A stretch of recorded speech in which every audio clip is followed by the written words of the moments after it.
Hi guys, welcome back to my channel TechR, and in this video I am going to tell you about how we can initialize an object by using method.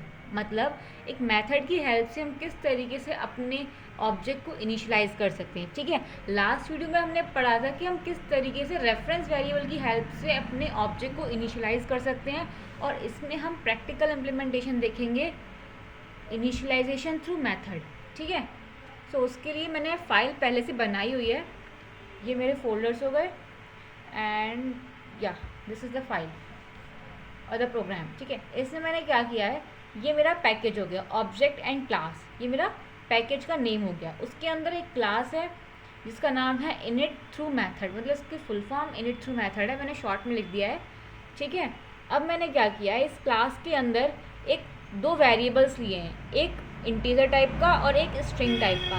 Integer type का variable ID है और string type का variable name है। ठीक है, ये दो चीज़ें मैंने इसमें ली हैं। ठीक है, डिक्लेयर की हैं।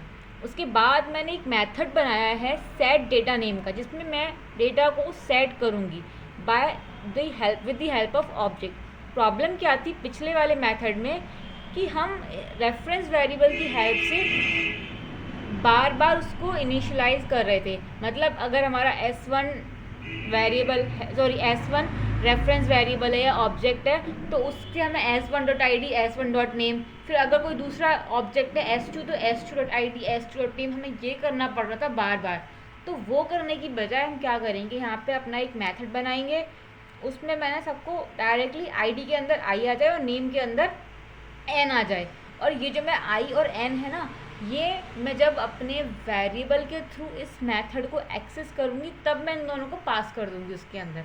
ठीक है, अब मैंने यहाँ पे क्या किया, एक मेन मेथड बनाया, उसके अंदर ये ऑब्जेक्ट्स हैं, एक A नाम का ऑब्जेक्ट बनाया और एक B नाम का ऑब्जेक्ट बनाया। ठीक है, ये तो मैं आपको ऑब्जेक्ट क्रिएशन पहले बता भी चुकी हूँ कि न्यू कीवर्ड की हेल्प से हम बनाते हैं। न्यू कीवर्ड का काम होता है to allocate space for object at run time, मतलब रन टाइम पे ऑब्जेक्ट के लिए स्पेस एलोकेट करना। ठीक है, अब मैंने क्या किया, यहाँ पे ए क्या था मेरा, ए था ऑब्जेक्ट यानी कि रेफरेंस वेरिएबल, तो ए डॉट सेट डेटा। अब ये क्या आ गया, ये सेट डेटा एक मेथड है, इसके अंदर मैंने वन एक आईडी के तौर पे पास किया और नेम के तौर पे मैंने इसमें रवि पास किया। ठीक है, ऐसे ही बी ऑब्जेक्ट में मैंने डेटा सेट किया, आईडी के लिए मैंने 2 पास किया और नेम के लिए मैंने राहुल पास किया। तो होगा क्या, जैसे ये लाइन यहाँ पे आएगी, ये कंट्रोल इस लाइन पे आएगा, ये सीधे यहाँ पे पहुँचेगा। अब इस आई के अंदर हमारा 1 आ गया ये वाला, और इस एन के अंदर रवि आ गया। ठीक है, अब जो इस क्लास की आईडी है इस ऑब्जेक्ट के लिए,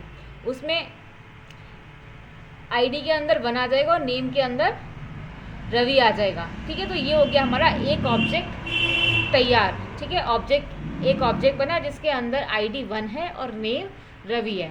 ऐसे ही जैसे कंट्रोल इस पे आएगा तो जो बी नेम का ऑब्जेक्ट है उसके अंदर 1 में पहले आई पास होगा, फिर एन के अंदर राहुल पास होगा। ठीक है, यहाँ पे ये दोनों वैल्यूज आ गई। अब आईडी के अंदर 2 पास हुआ और नेम के अंदर राहुल पास हुआ। इसका मतलब ये हुआ कि जो हमारा बी वाला ऑब्जेक्ट था उसके अंदर हमारी ये दोनों वैल्यूज़ आ गई, सेट हो गई। ठीक है, अब उसके बाद हमने क्या किया, प्रिंट कराया ए का कंटेंट और ये बी का कंटेंट है, सॉरी यहाँ बी कर देती हूँ।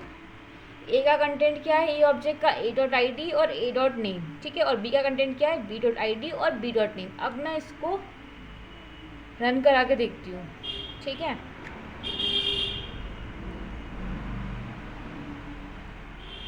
सी यहाँ पे इसने प्रिंट किया the content of A object, वो हो गया 1 रवि और बी ऑब्जेक्ट का 2 राहुल। सो इस तरीके से हम अपने ऑब्जेक्ट को इनिशियलाइज कर सकते हैं with the help of method.